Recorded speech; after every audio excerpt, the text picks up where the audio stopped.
Paramount Pictures bought my life story. We had talked to Clifton Powell, and I was acknowledging him as a legend. Yeah. He's done the work, and he says it's interesting that they call me a legend, but I don't get respected or treated like one. Right. So he's already experiencing it. And then I talked to yourself when I did the research, I'm like, yo, why haven't I heard of this guy? Right. This is somebody in our community that we should know. Exactly. Oh, brother, I can't even get an agent. Well, I ain't gonna say I can't get one. I could, but the way the system is set up, in order to get an agent, you have to be introduced to an agent by someone who the agents already represent. And as many people as I've touched, let me tell you something. There's a guy you may not know who's a little going old school film called Roger Corman, right? Okay. Roger Corman started so many filmmakers in the industry. Mm-hmm. All the real film people know Roger Corman's name.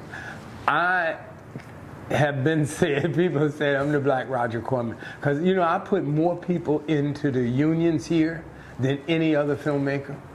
More guys started that are in electrical, camera, and other unions. Yeah. Started with Foster Carter. What do you think that didn't happen in terms of your career? That was it just like? Well, a couple of things. See, part of the problem is I do too. I'm a writer, producer, director, cameraman. Right. You currently gaffer. Still are like. Yeah, I'm still working. Yeah. You know, it's like. I've never tried to be one thing.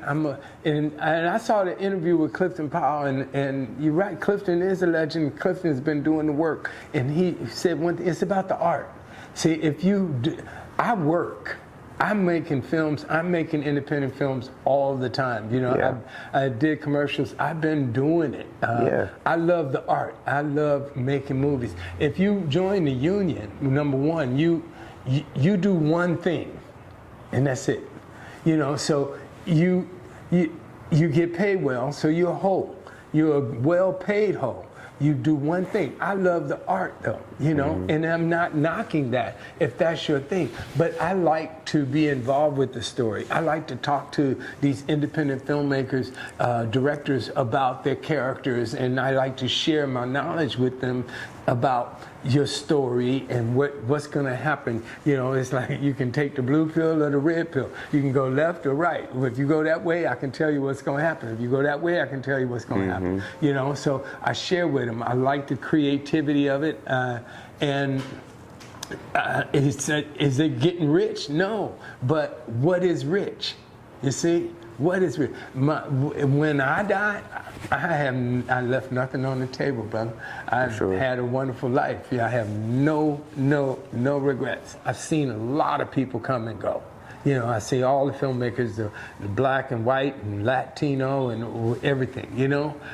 There's a difference in the mentality of how we treat our own, how we respect our own, you know. And the best thing I can say is you got to look at it like a torch. It's one guy's got the torch, and we're in a forest. And if you think, oh, it's all about me, like did Tyler Perry, you know, no, what you do with that torch is you light 50 fires. You light everybody's candles. These other 10, 15, 20 candles. So when that fucking torch that you're carrying goes out, there's still light. It's still, the forest is lit, and there's other people. In terms of your story, we talked about Rudy a lot. I mean, we're Comedy Hype, so that was the focus. But in terms of like your own legacy, when you see this play out with your friend and former business partner, like how does that make you view your own story and trying to protect that and making sure that story is told accurately? Well, actually, it's funny you should say that. Ask that question because Paramount Pictures bought my life story in 1982, actually, because I was 15 when I forged my birth certificate to go to Vietnam to get away from the worst street gang in the history of America, the Blackstone Rangers in Chicago, Southside Chicago. And they bought it then, and because what I had did to that point was pretty amazing.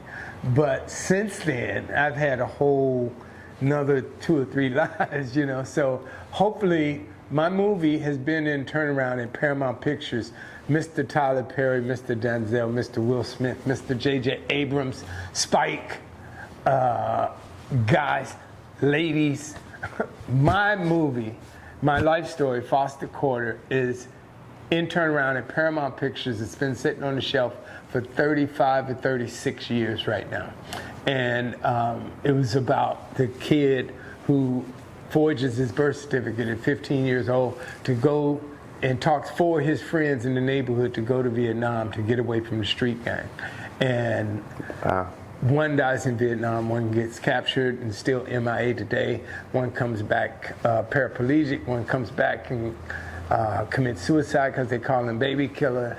And I was the only one that survived, supposedly whole.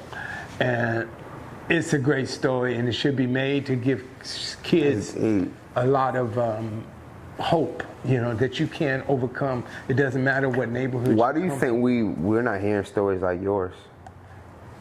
Because we're not in power.